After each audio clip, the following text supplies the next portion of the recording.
শিক্ষার্থীদের ৯ দফা দাবিতে আয়োজিত গণমিছিলে পুলিশ ও সরকার দলীয় নেতাকর্মীদের বিরুদ্ধে হামলার অভিযোগ তুলেছেন সাধারণ শিক্ষার্থীরা। হামলার শিক্ষার্থী ও জনসাধারণ হতাহতের প্রতিবাদে রাজধানী ঢাকা সহ দেশের বিভিন্ন স্থানে বিক্ষোভ মিছিল করছে শিক্ষার্থী ও জনসাধারণ। ঢাকার আফতাবনগর, উত্তরা, মিরপুরে জড়ো হচ্ছেন আন্দোলনকারীরা। এদিকে আগামীকাল থেকে সর্বাত্মক অসহযোগ আন্দোলন পালন করা হবে। গতকাল সন্ধ্যায় বৈষম্য বিরোধী ছাত্র আন্দোলনের সমন্বয়করা এই কর্মসূচি ঘোষণা করেন।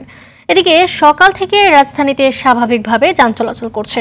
আজ ঢাকা ও আশপাশের জেলায় সকাল ৭টা থেকে রাত ৮টা পর্যন্ত কারফিউ শিথিল থাকছে।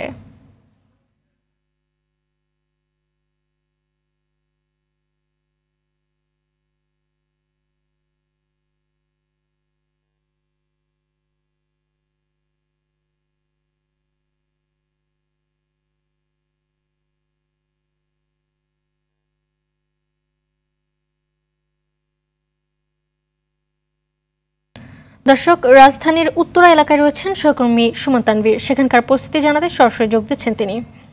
তানভীর, বিক্ষোভ মিছিল করছে শিক্ষার্থী ও জনসাধারণ, তো কেমন পরিস্থিতি রয়েছে সেখানে?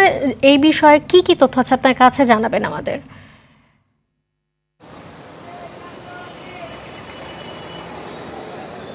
মালিহা, ৪ জুলাই থেকে ৩ আগস্ট মাত্র ১ মাসের ব্যবধান। আর এই ১ মাসের ব্যবধানে পুরা দেশের দৃশ্যপটের যে অস্বাভাবিক পরিবর্তন হয়েছে, সেই পরিবর্তনটি কিন্তু শুধু জনসাধারণ নয়, রাষ্ট্রের যারা ঊর্ধ্বতন ব্যক্তি আছেন কিংবা রাষ্ট্র যারা পরিচালনা করেন তাদেরও কিন্তু আসলে কল্পনায় ছিল না। দেখছেন এই যে উত্তরা বিএনএস সেন্টারের সামনে আসলে পুলিশের সাজো অজান থেকে শুরু করে অসংখ্য পুলিশ এখানে অবস্থান করছেন এবং গত 18, 19 এবং 20 তারিখ যে বৈষম্য বিরোধী আন্দোলনের ব্যানারে যে কোটা সংস্কারের যে আন্দোলনটি ছিল, সেই আন্দোলনে কিন্তু খুবই সক্রিয় ভূমিকায় ছিল এই উত্তরায় যারা ছাত্র ছিল। সেই সঙ্গে আমরা জানি যে ওই আন্দোলনে কিন্তু আসলে একটি তৃতীয় পক্ষ দ্বারা আমরা কিছু বহিরাগতও দেখেছিলাম। ঠিক এখন যে আন্দোলনটি হচ্ছে, অর্থাৎ কোটা সংস্কার হয়ে যাওয়ার পরেও এই কোটা সংস্কার আন্দোলনকে ঘিরে আসলে যে হত্যাকাণ্ড হয়েছে, সেই হত্যাকাণ্ডের বিচার দাবিতে আপনি কিন্তু জানেন যে আবার নতুন করে সমন্বয়ক কমিটি একটি সমন্বয় সেল গঠন করেছে। সেই সেলে কিন্তু 158 জন মেম্বার তারা রেখেছে। আগেরবার আমরা দেখেছিলাম 65 জন মেম্বারের একটি তালিকা, এখন 158 জন রেখেছে। এখন পর্যন্ত 11টা সময় দিয়েছে উত্তরা থেকে আসলে যারা স্টুডেন্ট আছে, ছাত্ররা আছে, তারা নামবে। আমি যে জায়গাটিতে অবস্থান করছি এর আশেপাশেই কিন্তু রাজুক কলেজ যেমন রয়েছে,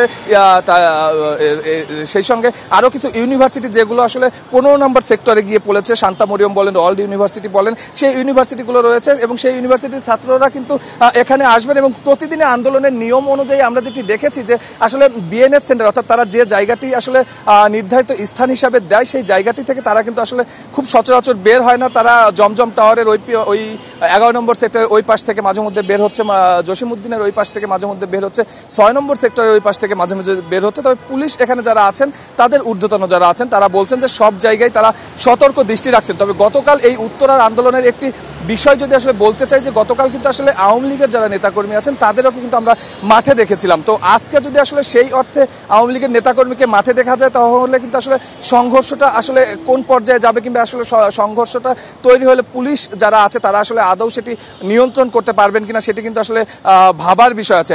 আপনাকে বলে রাখতে চাই, এরই মধ্যে কিন্তু রামপুরায় যে বেসরকারি বিশ্ববিদ্যালয়ের ছাত্ররা আছে তারা কিন্তু অবস্থান নিচ্ছেন এবং আপনি জানেন যে আগেই বৈষম্য বিরোধী ছাত্র আন্দোলনের যারা মূল সমন্বয়ক তারা কিন্তু একটি প্রোগ্রাম দিয়ে রেখেছেন যে 3টায় শহীদ মিনারের সামনে থেকে তারা কিন্তু আগামীকালের অসহযোগ আন্দোলন হয়তো ঘোষণা করবেন কিংবা বড় কোনো কর্মসূচি দিবেন, এমনটা কিন্তু আমাদের জানিয়ে রেখেছেন।